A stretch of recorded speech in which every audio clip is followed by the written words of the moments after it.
leves. Olá, estamos começando mais um programa. É sempre uma grande alegria encontrar você em nossa sala de visita. Hoje, sábado, nós já estamos em plena realização da 12ª Feira Nacional do Livro de Ribeirão Preto. A programação está muito bacana, extensa, vai até o dia 3 de junho. Você pode pegar aí toda a programação da Feira do Livro pelo site que aparece aí no seu vídeo. E lembrando que hoje, às 21 horas, tem Jair Rodrigues na esplanada do Teatro Pedro II e amanhã, domingo também, às 21 horas, tem Thaís Gulim. Também lembrando que no próximo dia 29 de maio, às 21h30, lá no Teatro do Uniceb Coque, tem a palestra motivacional com Rogério Ceni. Todos estão convidados, não precisam ser só os são paulinos. Os corintianos, os palmeirenses estão convidados para assistir a essa palestra com esse grande atleta que é o Rogério Ceni. Também lembrando aí o lançamento do livro Retalhos e Epopeias de Carolina Bernardes, dia 27, às 19h30 no Ponto Chique. E o nosso beijo muito especial vai para a Gabriela. Mostra aí a Gabriela, a Gabi aqui é nossa operadora de áudio, fazendo aí mais um aniversário na próxima quinta-feira. Bom, no programa de hoje, nós vamos falar de um assunto extremamente sério e pouco divulgado. No próximo dia 28, segunda-feira, é o Dia Mundial de Prevenção à Mortalidade Materna. A morte materna é a morte da mulher durante a gravidez ou até 42 dias após o término da gravidez. Os índices mundiais são alarmantes. Diariamente morrem cerca de 1.500 mulheres por complicações na gravidez. Mas por que esses índices não estão nas primeiras páginas dos jornais? E por que as mães ainda morrem? Bom, este é um assunto para quem é especialista nele, né? Nossas convidadas de hoje, professora doutora Alessandra Cristina Marcolin, coordenadora do Centro Obstétrico do HC, da Faculdade de Medicina de Ribeirão Preto, USP. Também a doutora Renata Panico Goraieb, psicóloga, coordenadora da equipe da Psicologia da Medicina Fetal do Hospital das Clínicas, também da Faculdade de Medicina, USP, e a professora doutora Thaís Gozo, docente da Escola de Enfermagem da USP. O programa de hoje está imperdível, eu espero você, não saia daí. Sala de visita. O Savenhago se orgulha em chegar à cidade das rosas, Jabuticabal. Com uma loja reformulada e moderna, esperamos surpreender este povo tão acolhedor. Grande inauguração às 10 horas com ofertas especiais. Savenhago, agora em Jabuticabal. Todo bom gosto que agrada o paladar. Aqui tem mais sabor no almoço ou no jantar. Vem pra Coxilha dos Pampas, é um lugar pra sua família e pra descontrair. Vem pra Coxilha dos Pampas, o que você procura só vai ter aqui. Coxilha dos Pampas. Os melhores motivos para não comer em casa estão aqui. Eu estou novamente aqui no Irajá Decor, esta loja maravilhosa com mais de 2.000 metros quadrados em ambientes à sua escolha. E hoje, para fazer o lançamento de um produto exclusivo que eu tenho certeza você vai gostar, que é o programa Bem Casado. Ao meu lado aqui, mais uma vez, a design de interiores aqui da loja, que é a Sandra Diniz, vai falar um pouquinho para a gente sobre as vantagens e como é que é esse programa Bem Casado. Sandra, tudo bem? Tudo bem, Dulce. Esse programa Bem Casados, ele vem ajudar os noivos a acabar de fazer a decoração da sua casa. Então, como que a gente pensou nisso? Nós vamos fazer a Irajá participar da lista de casamento dos noivos e o convidado ou o próprio padrinho vem aqui e compra o valor ou integral da peça ou uma cota do valor das peças que eles escolherem. Isso vão surgir em descontos, em brindes para os próprios convidados personalizados pelos noivos que nós vamos fornecer. E a gente vai fazer esse programa para ativar esse mercado todo dos noivos, que nós estamos nos meses das noivas, né? Inclusive, a gente vai dar toda a assessoria em projetos, em escolha de produtos. Nós temos produtos para todos os espaços e para todos os bolsos. Imperdível, então, agora, Bem Casados, um novo produto exclusivo aqui no Irajá Decor. Esta loja estrategicamente localizada do lado do Ribeirão Shopping, na rua Paola Escatena, número 200. A gente espera você, até porque é aqui que você vai descobrir por que o Irajá Decor é especializado em realizar sonhos. Os seus sonhos. Vem para cá. Savenhago, 2 lojas em Araraquara. E agora essa cidade tão especial vai ter economia em dobro. Uma super loja com 3.000 metros quadrados, setores completos, alta tecnologia, amplo estacionamento e muitas novidades. Com a mesma qualidade, atendimento e preço que você já conhece. Essa inauguração vai ser sensacional. Dia 29 de maio, terça-feira, 10 horas, com muitas ofertas nas 2 lojas. Araraquara vai ter economia em dobro. Novo Savenhago na rua Maurício Galho. Sala de visita. Estamos de volta em nossa sala de visita, hoje tratando de um assunto pouco divulgado, mas muito discutido aí na esfera da medicina. Hoje eu recebo que é a mortalidade materna. E hoje recebendo aqui as doutoras Alessandra, doutora Thaís, doutora Renata. Um grande prazer recebê-las, viu? Muito bem-vindas. Prazer é todo nosso. Renata já quase figurinha carimbada aqui do nosso programa, uma grande amiga, uma grande psicóloga. Muito obrigada pela sua presença mais uma vez. Obrigada a você. E você, Thaís, muito bem-vinda. Obrigada. Eu vou chamá-las de doutoras, tá? Porque eu sei que são todas professoras, são docentes, mas são tão jovenzinhas que eu quero me sentir mais à vontade na nossa sala de visita. Eu fiquei super assustada, viu, doutora Alessandra, com os índices divulgados aí pela Organização Mundial da Saúde, né, dados recentes, de que morrem, né, tantas mães ainda em decorrência de complicações relativas ao parto. Quase uma morte por minuto no mundo. Sim. É isso mesmo? É isso mesmo. Em torno de 1.500 mães morrem diariamente. E eu costumo comparar essas mortes a uma tragédia aí que ganhou um grande espaço na mídia, né, que foi o atentado ao World Trade Center. Sem questionar o absurdo, né, desse Sim. atentado terrorista, mas a cada 2 dias nós temos o mesmo número de mortes maternas. O World Trade Center de mães. Exatamente, a cada 2 dias. Mas aí, por que esses dados não estão nas primeiras páginas dos jornais do mundo inteiro? Porque grande parte das mães que morrem é pobre, moram nas periferias das cidades, são socialmente marginalizadas, então não ganham. Países, em países subdesenvolvidos? Isso, em países em desenvolvimento. E o que é a morte materna, Thaís, doutora Thaís?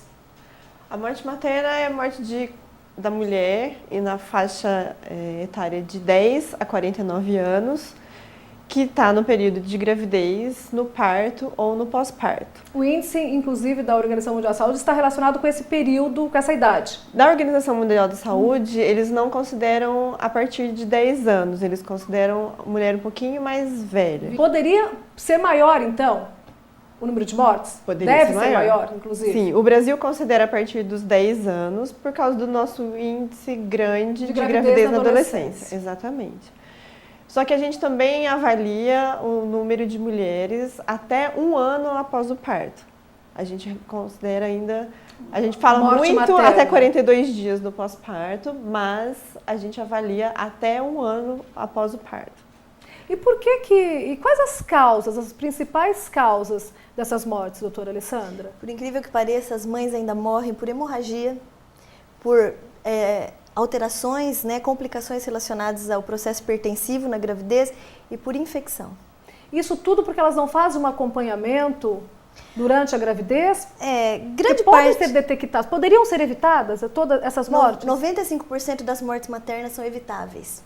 É outro Olha dado só, alarmante. é outro aí, dado alarmante. Que eu acho que a população não tem conhecimento, né? Provavelmente não. Então, muitas das mortes ocorrem porque as pacientes não têm acesso aos serviços de saúde, ou os serviços de saúde não têm profissionais suficientemente qualificados para atendê-las, porque não existem infraestruturas adequadas nos hospitais para atender as pacientes nas suas complicações. Ainda por isso os pacientes morrem. E com todo o avanço da medicina, com tanta tecnologia à disposição, a gente ainda tem que enfrentar um índice tão alarmante assim, né? Mas que ainda está disponível a uma porcentagem muito pequena da população mundial.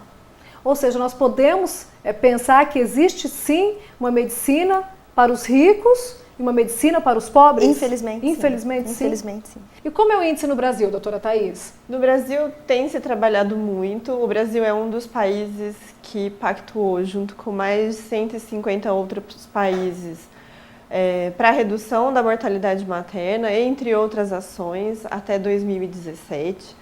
A gente conseguiu uma redução já, mas assim, muito pequena, apenas 5%. E dos dados de 2011, são 68 casos de morte materna para cada 100 mil nascidos vivos. Mas a gente sabe que esse dado é subestimado. A gente tem Deve ser maior, né, dadas. É maior, porque as pessoas ainda têm dificuldade de notificar que aquela mulher estava no período do ciclo gravídico puerperal. Então, se ela passou principalmente dos 42 dias e ela acabou indo a óbito, quem preenche a declaração de óbito acaba não relatando que ela estava nesse período. E isso é uma fonte de informação para a gente investigar esse óbito. E aí acaba sendo notificado como uma morte comum, não como uma morte de acaba não uma sendo mulher, classificada isso, como um óbito como uma morte materna. Né? Doutora Renata, e as questões psicológicas que afetam a família e a criança, né, que acaba ficando órfã no nascimento? Nossa, Dulce, essa é uma questão assim, extremamente complexa, porque se a gente pensar na dinâmica da família como um todo... Muda tudo. Seja na gravidez ou seja no pós-parto, né? Perder a mãe daquela família implica não só naquela criança, se for no pós-parto, perder a sua mãe, mas nos outros irmãos perderem a cuidadora, em perder quem realmente gerencia o cuidado familiar. Quando se diz em relação a esse ambiente, eu acho que aí o papel do cuidador é extremamente importante, porque é a mãe também que vai ajudar a sua filha adolescente grávida a ter o cuidado de que ela precisa ir no pré-natal, de que ela precisa fazer um atendimento, de que ela precisa fazer um acompanhamento pós-natal. Todas essas causas que a doutora Alessandra e a doutora colocaram como preveníveis. Né? A gente sabe que a prevenção é a maior arma que a gente tem contra o risco. E a criança, como são os dados ou as relações, como são construídas as relações da criança que fica com o sentimento de culpa, o pai, isso pensando que o índice atinge uma classe, né, mais afetada, desprivilegiada, despreparada, com desestrutura familiar mais acentuada. Pensando dessa forma, existe ainda a situação colocada dessa forma, a criança sendo culpada porque a mãe morreu? Olha, ou não? existe uma complicação muito grande que vai em vários âmbitos, desde a criança não ter quem a acolhe, especialmente se aquilo acontece numa gravidez não planejada ou indesejada. Há uma rejeição, de uma certa forma? Em alguns casos, sim. Em alguns casos, essa criança vai para adoção. Em outros casos, essa criança fica com outros familiares, porque a figura materna não está. Os principais cuidadores que a gente tem notícia são as avós e os próprios pais que acolhem essa criança. A gente tem que pensar dos dois lados. De um lado existe a culpabilização, existe uma situação inadequada onde a criança fica como eu sou responsável pela minha mãe não existir mais. Mas nós também temos que pensar o lado bom.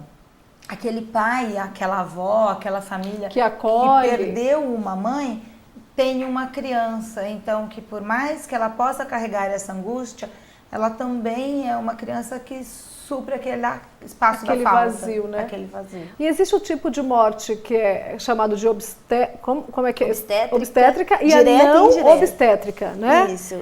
Vamos explicar para o pessoal de casa como é que são essas duas mortes. A morte materna obstétrica é aquela relacionada, é aquela que ocorre no ciclo gravídico puerperal e que está relacionada mesmo a uma complicação que não foi tratada, que foi tratada de maneira inadequada, ou seja, por omissão de um sistema de saúde falta de pré-natal, desorganizado, exatamente, ou por falta de qualificação dos profissionais que atendem essa mulher. Então, essa é a morte obstétrica direta. Tem a morte obstétrica indireta, que é aquela provocada por uma doença que foi agravada, que piorou com as modificações que ocorrem normalmente durante o período gestacional. Como processos de hipertensão, chamados do quê? De pré-eclâmpsia, isso? Isso. Diabetes gestacional. Uma cardiopatia, uma doença renal. E as não obstétricas? Aí aquela morte que acontece durante a gravidez ou no período pós-parto, assim, por uma intercorrência, um acidente. Um acidente, um infarto. Isso, exatamente. Bom, muito bem, gente. Estamos aqui conversando com as doutoras Alessandra, doutora Thaís e doutora Renata sobre mortalidade materna. Os índices mundiais são alarmantes e daqui a pouco a gente volta. Não saia daí. Eu espero você. Sala de visita. O Savenhago se orgulha em chegar à cidade das rosas, Jabuticabal. Com uma loja reformulada e moderna, esperamos surpreender este povo tão acolhedor. Grande inauguração às 10 horas com ofertas especiais. Savenhago, agora em Jabuticabal. Você não sabe o que falar quando precisa de inglês? A Cultura Inglesa tem a solução para você. Say It. Fala inglês em 18 meses. O novo curso Say It é para adultos que querem aprender a falar inglês rapidamente. Com metodologia própria e uma infraestrutura completa, a Cultura Inglesa vai preparar você para falar com confiança em diversas situações do dia a dia. Venha para o Say It e fale inglês em 18 meses com a qualidade Cultura Inglesa garantida. Você merece ter. Cuidar da beleza com prazer.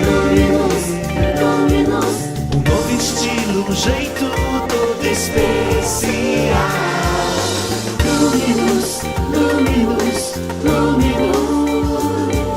Um lindo visual. No Shopping Santa Úrsula.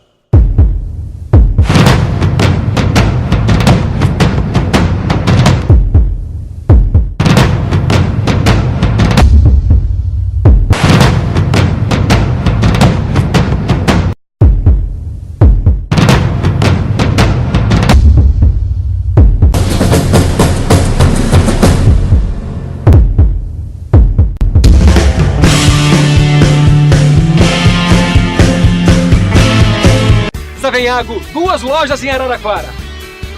E agora essa cidade tão especial vai ter economia em dobro. Uma super loja com 3.000 metros quadrados, setores completos, alta tecnologia, amplo estacionamento e muitas novidades. Com a mesma qualidade, atendimento e preço que você já conhece. Essa inauguração vai ser sensacional. Dia 29 de maio, terça-feira, 10 horas, com muitas ofertas nas 2 lojas. Araraquara vai ter economia em dobro. Novo Savenhago na rua Maurício Galli. Sala de visita. Estamos de volta em nossa sala de visita, conversando sobre mortalidade materna. A Organização Mundial da Saúde, em dados recentes, nos mostra que morrem 1.500 mulheres diariamente no mundo, uma por minuto. Nós já estamos aqui falando quanto isso é grave, quanto isso é sério. Você que ligou a sua televisão agora, acompanhando aqui a nossa entrevista. Eu imagino que o dia a dia de vocês não deve ser nada fácil, não, porque vocês lidam com o limiar de todas as coisas, das emoções, dos acontecimentos, a carinha delas de uma respiração. Sim, assim, ó. Doutora Renata, nós estamos aqui falando da fragilidade do sistema de saúde, não só no Brasil, não só em Ribeirão Preto, mas no mundo, da fragilidade do sistema, mas também existe o outro lado, Existe a figura da mulher que não vai, que tem o conhecimento, que tem o acesso, e que também não procura fazer o seu pré-natal, não procura se cuidar. Como é que tem que ser feito esse trabalho? Então, Dulce, a gente tem um trabalho, até o HC tem um trabalho muito bonito nesse sentido, que é de promoção de saúde na comunidade. Porque não cabe só o sistema de saúde estar perfeitamente acontecendo.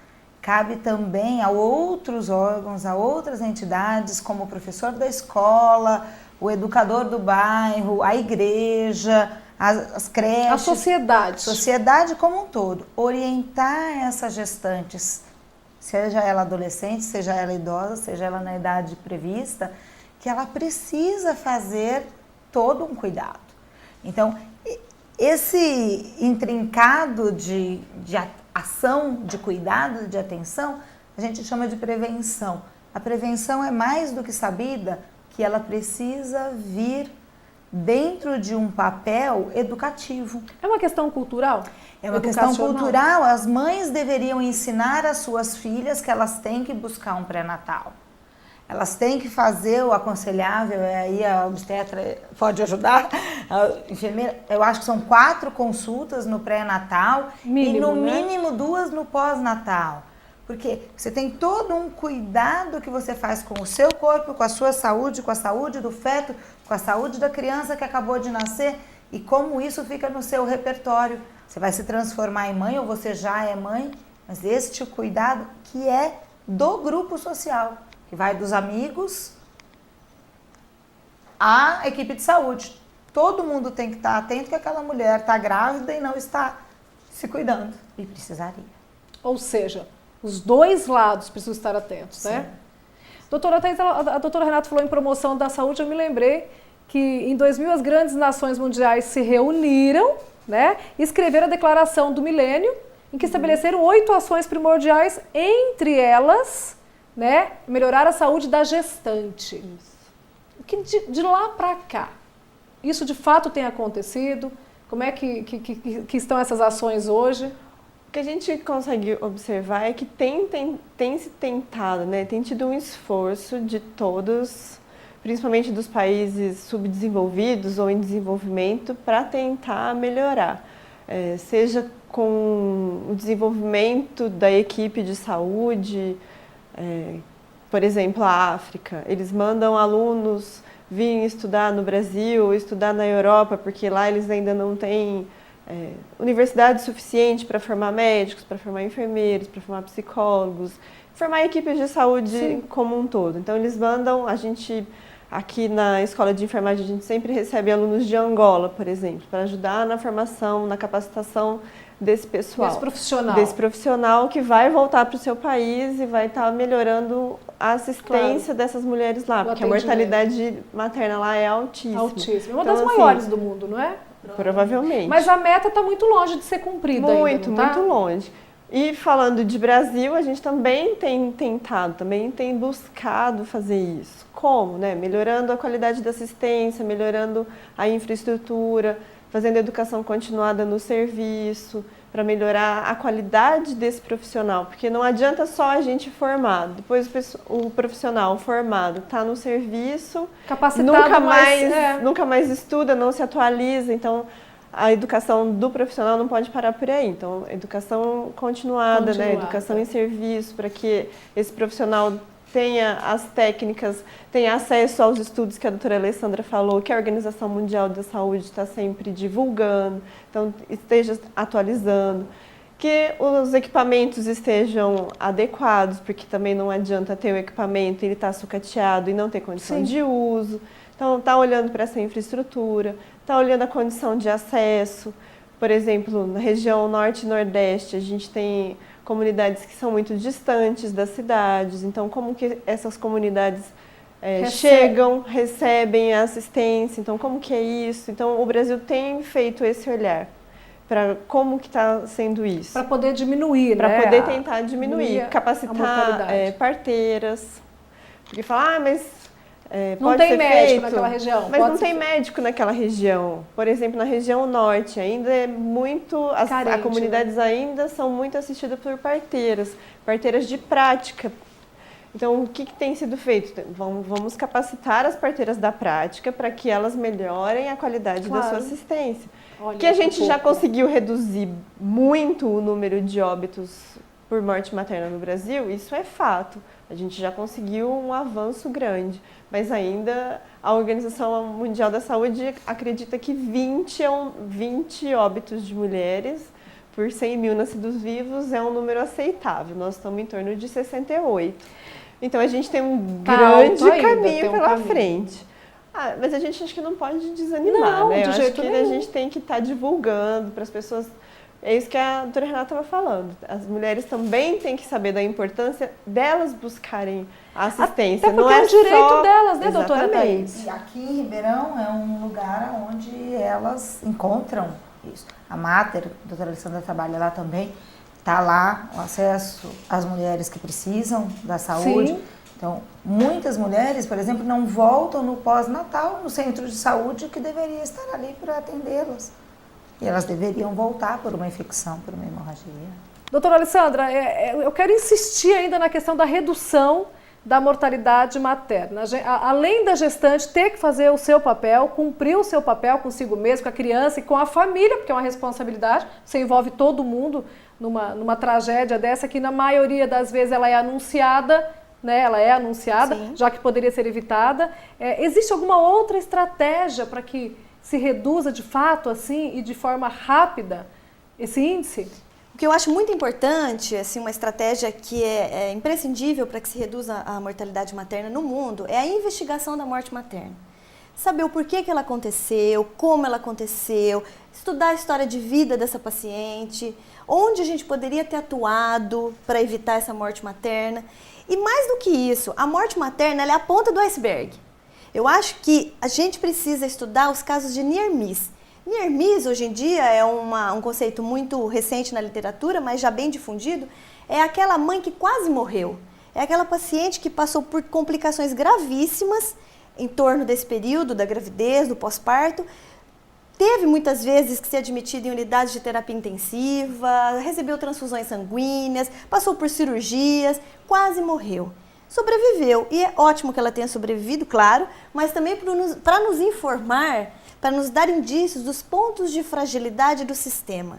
Por que ela não procurou o pré-natal? Ou se ela procurou o pré-natal, o que teve de errado nesse pré-natal ou não? Que tipo de abordagem ela recebeu quando ela teve a complicação? Onde ela teve o seu filho? Tipo de tratamento que foi dado durante a internação? Por que ela complicou? Então, ela pode nos contar toda a história que antecedeu gravidez, parto e puerpério. Vocês fazem parte do Comitê de Mortalidade Materna do Hospital das Clínicas. A doutora Thaís é a presidente do comitê. Qual o papel do comitê e de que forma ele atua? Bom, o papel do comitê, nós temos aqui em Ribeirão 2 comitês. O comitê do HC e o comitê da cidade. A cidade de Ribeirão Preto tem um comitê e o HC tem outro. Por que essa divisão? Porque o Hospital das Clínicas é um hospital de nível terciário, de alta complexidade, que recebe sempre os casos mais complicados, difíceis. Mais difíceis. Então a gente acaba fazendo essa investigação separado e a gente acaba reportando os nossos casos para o comitê da cidade de Ribeirão Preto. Nós estamos há 7 meses sem ter nenhum caso de morte materna. Maravilha! A gente conta, assim, né? A gente fica muito feliz desse tempo, de estar sem. Qual que é a função do comitê? É um pouco disso que a doutora Alessandra disse. A gente investiga as mortes dessas mulheres para tentar conhecer um pouco dessa história. Justamente porque o HC é um hospital de alta complexidade, então a gente já vai receber casos mais complicados mesmo. Mas para tentar entender um pouco quem era essa mulher, entender o contexto de vida dela, para tentar também auxiliar o sistema de saúde a melhorar. Como que o sistema de saúde pode melhorar? Onde foi a falha? Aonde que aconteceu a falha? A falha foi da mulher que não procurou o pré-natal. Mas por quê? Ela morava longe, ela não tinha recursos financeiros para pegar uma condução para chegar ao pré-natal, então precisa melhorar o serviço social daquele lugar. Então a gente vai tentar unir os pontos e passar essas informações para o comitê da cidade. O comitê da cidade passa para a direção regional de saúde, vai passar as informações para os lugares responsáveis para tentar auxiliar o sistema a funcionar melhor. Exatamente. Então, a investigação da morte é importante justamente por causa disso. Bom, gente, nós estamos chegando ao final do nosso programa, quase hora de almoço, aí você vai curtir a sua família, lembrando de toda a programação da Feira do Livro que você pode curtir aí no final de semana com a sua família, mas eu gostaria que você deixasse uma mensagem para aquela mãe que está nos ouvindo e que não tem feito o seu pré-natal, que não tem se cuidado e que pode estar colocando em risco a própria vida e a vida, às vezes até do bebê também, né? Quero que a sua mensagem final seja para essa mãe. Eu faço um apelo para as mães que pretendem engravidar ou estão grávidas, que amem a si mesmas, que amem seus filhos e que não transformem esse momento de tanta alegria, que é o parto, que é o nascimento de sua criança, num momento de tristeza para toda a família. Muito obrigada, viu, doutora Alessandra? Doutora Thaís, muito obrigada. Doutora Renata, eu quero agradecer a sua companhia, te desejar um lindíssimo final de semana, agradecendo aqui as doutoras mais uma vez, Thaís, Renata e Alessandra, e dizer que eu espero encontrar você na próxima semana em nossa sala de visita. Lembrando que nós estamos aí no Facebook, bombando nas redes sociais, também aí o endereço para você entrar em contato com a gente que aparece no seu vídeo, tá bom? Um lindo final de semana, que Deus abençoe a sua vida, cuide da sua família e que a gente possa se encontrar na próxima semana em nossa sala de visita. Um beijo grande para você, até sábado que vem. Sala de visita com Dulce Neves.